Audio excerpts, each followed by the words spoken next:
ക്രൂരമായ. അപ്പോൾ നമ്മൾ ഈ യുദ്ധം അമേരിക്ക തമ്മിലാണെന്നോ ഇറാൻ തമ്മിലാണെന്നോ ഇസ്രായേലും ഇറാനും തമ്മിലാണെന്നോ ഇതൊരു പുറം ചട്ട മാത്രമാണ് യുദ്ധത്തിന്റെ. ഫിനാൻഷ്യൽ വാർ വേറൊരു ഭാഗത്ത് നടക്കുന്നുണ്ട്, അതില്ല എന്ന് പറയുന്നില്ല. അത് അമേരിക്ക എന്ന ലോക പോലീസ് എന്നറിയപ്പെട്ട അല്ലെങ്കിൽ ലോക സമ്പദ്ഘടനയുടെ രാജാവെന്ന് സ്വയം അവർ വിശേഷിപ്പിച്ച അവരും പക്ഷെ ഇന്നത്തെ റിയാലിറ്റി, ഗ്രൗണ്ട് റിയാലിറ്റിയിൽ ലോകത്ത് ഏറ്റവും സാമ്പത്തികമായും ടെക്നോളജിക്കൽ പരമായും മറ്റെല്ലാ ശക്തി കൊണ്ടും ലോകത്തെ ഏറ്റവും പവർഫുൾ രാജ്യമായ ചൈനയും തമ്മിലുള്ള ഒരു കോൾഡ് വാറിന്റെ ഭാഗമായിട്ടുള്ള ഒരു അടിയെന്ന് നമുക്ക് ഇതിനെ പറയാൻ പറ്റൂ. റഷ്യ ഒരു ഭാഗത്തുണ്ട്, റഷ്യ അനിഷേധ്യമായിട്ടുള്ള ഒരു രാജ്യമായിട്ട് അവിടെ നിലകൊള്ളുന്നുണ്ട്.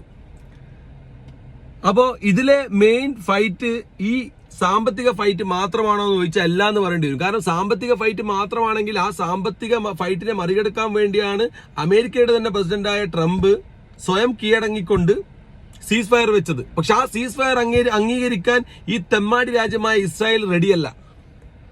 ആ കൈവേറകൾക്ക് ഗ്രേറ്റർ ഇസ്രായേൽ വേണം എന്നാൽ അത് തുറന്നു പറയാം. നമുക്ക് ഗ്രേറ്റർ ഇസ്രായേൽ വേണം എന്ന് പറഞ്ഞിട്ട് നിങ്ങൾ കരാറുണ്ടാക്കിയിട്ടോ അല്ലെങ്കിൽ ബാക്കി അങ്ങനെ ആരെങ്കിലും രാജ്യങ്ങൾ വിട്ടുകൊടുക്കൂടെ? ഇവർ എത്ര ആളെ കൊല്ലാൻ പോകുന്നത്? ഇവരിപ്പോ ഇത്രയും വർഷങ്ങളുടെ രക്തപ്പുഴ ഒഴുക്കിയിട്ട് പോലും ഗസയിലെയോ വെസ്റ്റ് ബാങ്കിലെയോ ആൾക്കാർ പോകാൻ തയ്യാറല്ല. നിങ്ങൾ അവിടെയുള്ള അവസാനത്തെ കുട്ടിയെ വരെ കൊന്നാൽ പോലും അടുത്തെങ്കിലും ആ ഒരു അവകാശികൾ, ആ രാജ്യത്തിന്റെ അവകാശികൾ വരും. നിങ്ങളിപ്പം പറയുന്നു ഗ്രേറ്റർ ഇസ്രായേൽ എന്ന് പറഞ്ഞു കഴിഞ്ഞാൽ ഈജിപ്തിലെ നൈൽ നദി മുതൽ ഇറാഖിലെ യൂഫ്രട്ടീസ് നദി വരെയുള്ള ഏരിയകൾ ഞങ്ങൾക്ക് വേണമെന്ന് നിങ്ങൾ ഉദ്ദേശിക്കുന്ന ഗ്രേറ്റർ ഇസ്രായേൽ നിങ്ങൾക്ക് നേടാൻ വേണ്ടി രക്തപ്പുഴ ഒഴിക്കുന്ന വാശി നിങ്ങൾ വെച്ച് കഴിഞ്ഞാൽ ഈ ലോകത്ത് നിങ്ങൾ എത്ര ആൾക്കാരെയാണ് കൊല്ലാൻ പോകുന്നത്? അതായത് ഹിറ്റ്ലർ രണ്ടാം ലോക മഹായുദ്ധത്തെ കാലത്ത് കൊന്ന ജൂതന്മാരുടെ കണക്ക് പറയുന്നത് 6 മില്യനാണ്, 60 ലക്ഷം.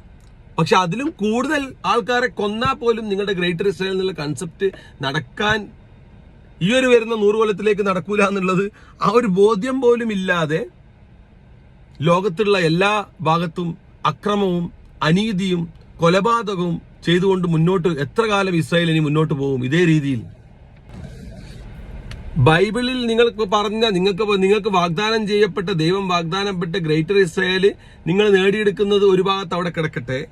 ചരിത്രത്തിലേക്ക് നമുക്ക് പോവുകയാണെങ്കിൽ ലോകത്ത് എല്ലാ സ്ഥലങ്ങളിൽ നിന്നും ആട്ടിയോടിക്കപ്പെട്ട ജൂതൻ യൂറോപ്പിൽ എന്താ നടന്നത്?